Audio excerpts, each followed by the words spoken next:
My son's wife had no idea I owned the house. They lived in asterisk. The key turned smoothly in the lock, just as it had for the past 30 years. I pushed open the front door of 42 Maple Street, expecting to find the house empty as usual during my monthly maintenance checks. Instead, I was greeted by a shriek that could have shattered glass. Asterisk. Who the hell are you? Get out of my house.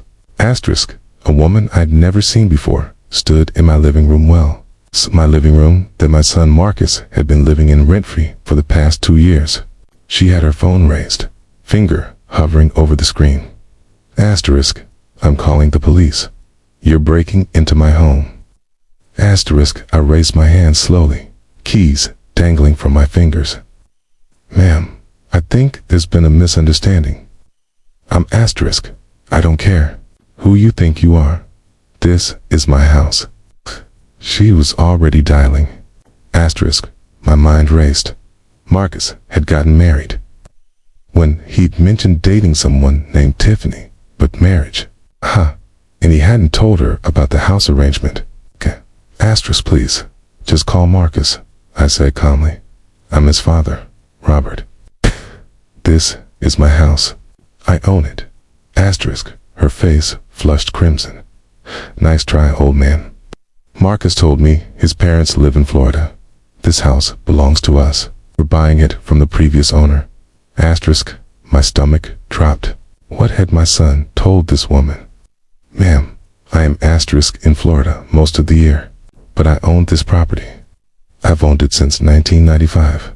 Marcus has been staying here while I'm away. Asterisk. The police are on their way. She interrupted, triumphant. You can explain it to them. Asterisk.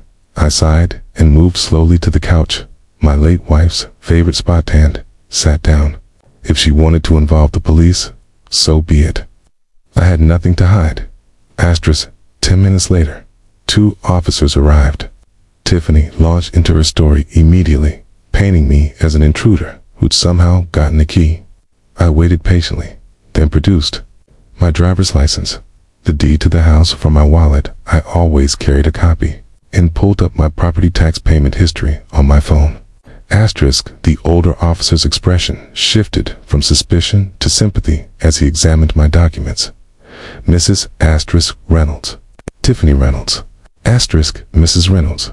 These documents showed that Mr. Robert Reynolds is indeed the legal owner of this property. It's been since 1995. Asterisk. Tiffany's face went from red to white. That's impossible, Marcus said. We've been making payments. Asterisk. To whom? I asked quietly. Asterisk. To the mortgage company. Every month, $1,800. Her voice cracked. Asterisk. My heart sank. Marcus, what had you done? Asterisk. The officers exchanged glances. Folks, this seems like a family matter, the younger one said. Mr. Reynolds has proven ownership. We'll leave you to sort this out, but ma'am, you should probably call your husband. Asterisk. After they left, Tiffany collapsed into a chair, trembling. Despite everything, I felt sorry for her. She was a victim here too. Asterisk. How long have you been married? Asked gently. Asterisk. 6 months. Marcus said this house was part of his inheritance. That we were buying it from the estate. Tears streamed down her face. Where has our money been going? Asterisk. I didn't have an answer. I called Marcus. He didn't pick up. I called again and again. Asterisk. Finally, on the 4th try. Dad, what's wrong? Asterisk. I'm at Maple Street with your wife, the one you forgot to mention, who thinks she owns my house. Silence. Marcus. She says you've been collecting $1,800 a month from her for a mortgage from my house. The house I let you stay in for free. Asterisk. More silence. Then, quietly, I can explain. Asterisk. You have 1 hour to get here and bring bank statements. Asterisk. He arrived in 40 minutes, looking like he'd aged 5 years. Tiffany wouldn't even look at him.